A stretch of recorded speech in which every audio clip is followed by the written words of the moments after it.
தமிழ் சொந்தங்கள் அனைவருக்கும் சென்னை வாஸ்து ஜெகநாதனின் நெஞ்சார்ந்த வணக்கங்கள். மண்ணில் நல்ல வண்ணம் வாழலாம் வைகளும் எண்ணில் நல்ல கதைக்கு அதுவும் ஒரு வெற்றி.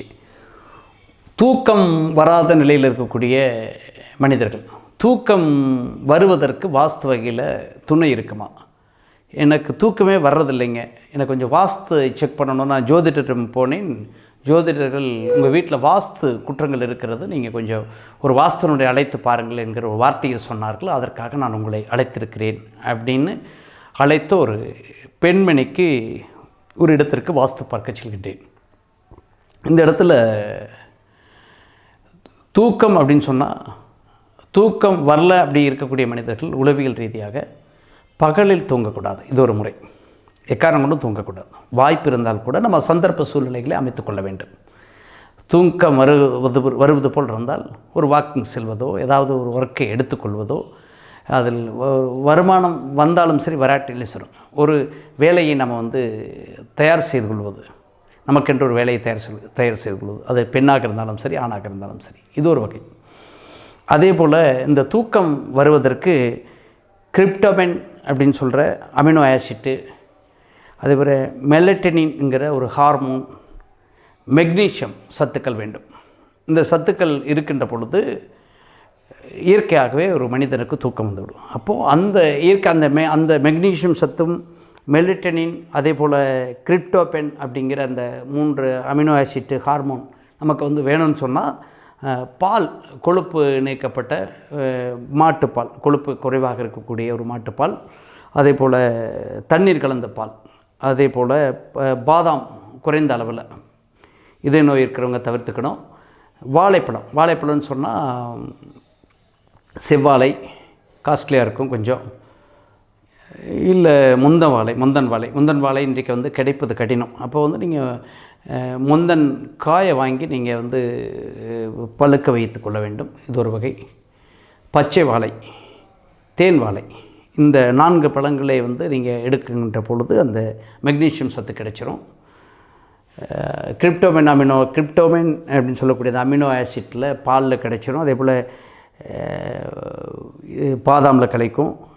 மெலட்டனின் பால்லையும் பாதாம்லேயும் இருக்குது, உங்களுக்கு கிடைத்துவிடும். இது உணவு முறையில். அதே போல் நம்ம கசகசா உணவு கூட கசகசா பாலில் கலந்து குடிக்கிறது கூட முஸ்லீம் மருத்துவம், யுனானி மருத்துவம் சொல்கிறது. இதெல்லாம் கடந்து இங்கே ஒரு தியானம் இருப்பது, புத்தகங்கள் படிப்பது, தொலைக்காட்சி பார்க்காம புத்தகங்கள் படிப்பது, செல்ஃபோன் பார்க்காமல் இருப்பது, புத்தகங்களை படிப்பதெல்லாம் உங்களுக்கு தூக்கத்தை வரவழைக்கக்கூடிய ஒரு நிகழ்வாக இருக்கும். இதெல்லாம் இயற்கை.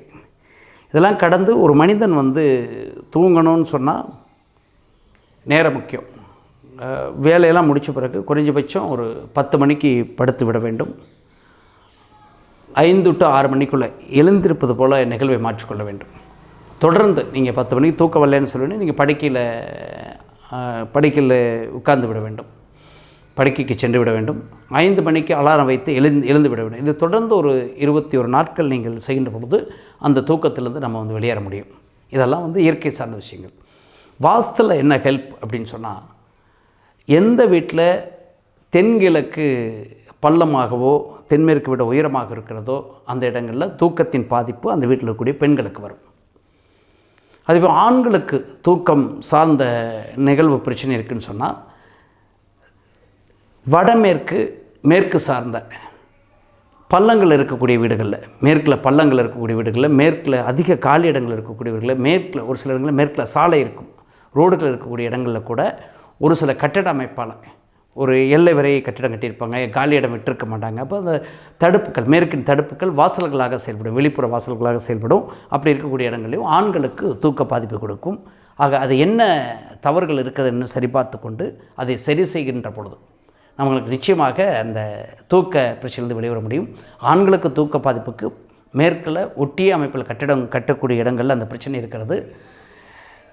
அதை சரி செய்யும் போதோ, மேற்கு பள்ளங்களை சரி செய்யும் போதோ, மேற்கு உயரங்களை தென்கிழக்கு விட, அதாவது தெற்கு விட உயரங்களை சரி செய்யும் போதோ ஆண்களுக்கு அந்த நோய் பிரச்சனையிலிருந்து நம்ம தப்பித்து கொள்ள முடியும். அதே போல் ஆண்களுக்கு மேற்கு வெளிச்சத்தை குறைக்கும் போது கூட, ஒரு வீட்டில் வெளிச்சம் அதிகமாக வரும் மேற்குலேருந்து, அப்போ ஸ்க்ரீன் பண்ணிவிட்டு ஒரு லாக் சிஸ்டத்தை கொடுக்கும் பொழுது கண்டிப்பாக ஆண்களுக்கு தூக்க பிரச்சனையிலிருந்து வெளியேற முடியும்.